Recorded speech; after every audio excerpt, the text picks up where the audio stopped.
שלום לכולם וברוכים הבאים. היום אנחנו נצלול יחד לגישה ממש מעניינת לטיפוח הגוף והנפש. כן, גישה שעולה פה מהחומרים שלפנינו. בדיוק. מדובר בקטעי שיחה, כאילו פודקאסט כזה, שמתמקדים ביעד מוכר, אני חושב ירידה של 5 קילו בחודשיים, אבל הדרך שם היא קצת שונה. נכון, זה לא הסיפור הרגיל של משמעת ברזל וסבל. לגמרי לא. הגישה שם היא טיפוח שבא מדאגה עצמית. אז ננסה להבין איך, לפי המקור הזה, אפשר לשלב תזונה, תנועה, חשיבה חיובית, כדי להגיע לתוצאות שגם יחזיקו מעמד. המשימה שלנו בעצם היא לזקק מזה את התובנות המרכזיות, גם הפרקטיות, אבל גם הפילוסופיה שמאחורי זה. יפה. אז בואי נתחיל מהשינוי התפיסתי הזה שהזכרת. במקור ממש מדברים על זה שזה לא מאבק בגוף. נכון מאוד. הם קוראים לזה מעבר ליחסים. כלומר, במקום מלחמה, בונים מערכת יחסים עם הגוף שמבוססת על דאגה, על הקשבה. מעניין. בלי התאכזרות, רק דאגה. זה ציטוט משם, נכון? בדיוק. זה מסגור אחר לגמרי. זה מנסה, אני חושבת, להפוך את כל החוויה לפחות מלחיצה, אולי יותר אנושית, משהו שאפשר להתמיד איתו. אוקיי, אז איך הדאגה הזאת מתרגמת, נגיד, לתזונה? הרי זה בדרך כלל החלק הכי קשה. המקור מדבר על צום לסירוגין, נכון? כן, זה אחד הכלים שמוזכרים שם. הם מדברים על חלונות אכילה, למשל 14 שעות צום ו10 שעות אכילה, או 16-8.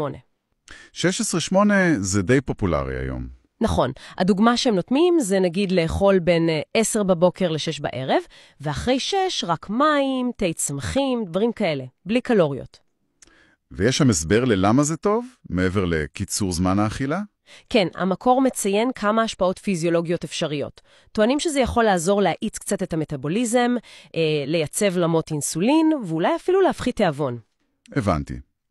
אבל חשוב לי להדגיש, כן, אלו ההסברים כפי שהם מופיעים שם במקור, זה לא מחקר שאנחנו מציגים, אלא תיאור של גישה ומה שטוענים לגביה. התגובה האישית יכולה להיות שונה. ברור. זה נותן את ההיגיון מאחורי ההמלצה. מה עוד בתחום התזונה? אני רואה שמוזכר שם הורמון סובה, GLP-1. מה זה אומר בתכלס? כן. GLP-1 זה הורמון שהמעי מפריש אחרי שאוכלים, והוא בעצם מאותת למוח. אוקיי, סבנו. והרעיון במקור הוא לנקוט בצעדים פשוטים שיכולים לתמוך בפעולה שלו. זה לא משהו מסובך. כמו מה למשל? אז ככה, מוצע שם לתת עדיפות לחלבון בתחילת הארוחה, כי חלבון נחשב יותר משביע. עוד דבר, ללעוס לאט, ממש במודעות. זה נותן לגוף זמן לקלוט שהוא שבע. הגיוני. וגם, וזה מעניין, להקפיד על מספיק שינה, מעל 7 שעות בלילה. כי מסתבר שחוסר שינה יכול לשבש את כל המערך ההורמונלי של רעב וסובה. וואו, שינה זה קריטי להכל כמעט. לגמרי. אז אלה בעצם פעולות קטנות כאלה שמשתלבות יפה עם כל הרעיון הזה של דאגה והקשבה לגוף. נכון. ומה לגבי חשקים, נגיד למתוק? הרי אם רק אוסרים, זה מתכון לכישלון בסוף. בדיוק. זאת נקודה חשובה. אז במקום איסור מוחלט, הגישה שם הרבה יותר גמישה. הם מציעים לתכנן יום שמחה. פעם בשבוע. יום שמחה, לא יום צ'יט. כן, השם בכוונה חיובי. זה לא יום של התפרעויות, אלא יום שמותר בו כחלק מהתכנון, ליהנות ממשהו שאוהבים בלי נקיפות מצפון. אוקיי. ההיגיון הוא שזה עוזר להתמיד לאורך זמן. זה מכיר בזה שאנחנו בני אדם, שאוהבים גם דברים טעימים, וזה מונע את התחושה הזאת של חסך תמידי שיכולה לשבור. גם זה חלק מהדאגה העצמית. לגמרי. זה באמת נשמע יותר אנושי ככה.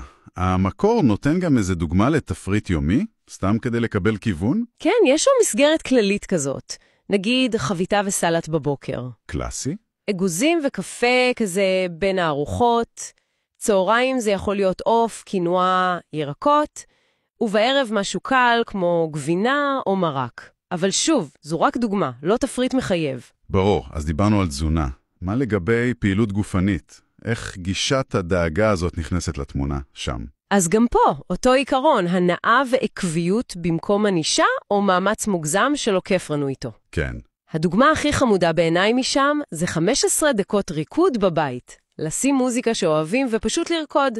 זה משחרר, זה כיף וזה מזיז את הגוף. רעיון מעולה. וחוץ מזה מוזכרות גם הליכות קבועות, נגיד פעמיים בשבוע, או התעמלות קלה בבית. העיקר זה למצוא משהו שמרגישים איתו טוב, משהו שרוצים לעשות. ואז קל יותר להתמיד. בדיוק. זה הופך את התנועה חלק מהדאגה, לא עוד מטלה שצריך לסמן עליה וי. אהבתי. ולסיום, יש שם משהו שנקרא טקס של דאגה. מה זה? כן, זה בעצם סוג של צ'ק-אין שבועי קבוע. המקור מציע לעשות את זה בימי ראשון. ומה עושים בטקס הזה? רושמים 3 דברים. משקל, היקף מותניים, וגם איך מרגישים, כאילו מצב הרוח הכללי. אוקיי. והדגש שם הוא שזה לא סתם לרשום מספרים. זו פעולה מודעת של תשומת לב. להקדיש רגע לבדוק מה שלום הגוף, מה שלום הנפש, זה ממוסגר כמעשה אקטיבי של דאגה שמחבר בין המטרה הפיזית לחוויה הפנימית. יפה, זה סוגר את המעגל. אז אם נסכם רגע, הגישה הזאת שסקרנו פה מהמקור מציעה דרך אחרת להשיג יעדים בריאותיים, כמו ירידה במשקל. נכון. לא דרך מלחמה והגבלות נוקשות, אלא דרך טיפוח, טיפוח עקבי, עדין.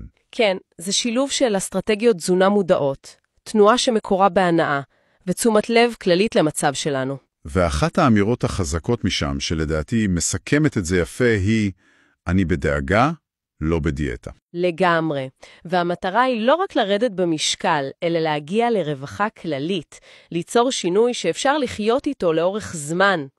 נכון.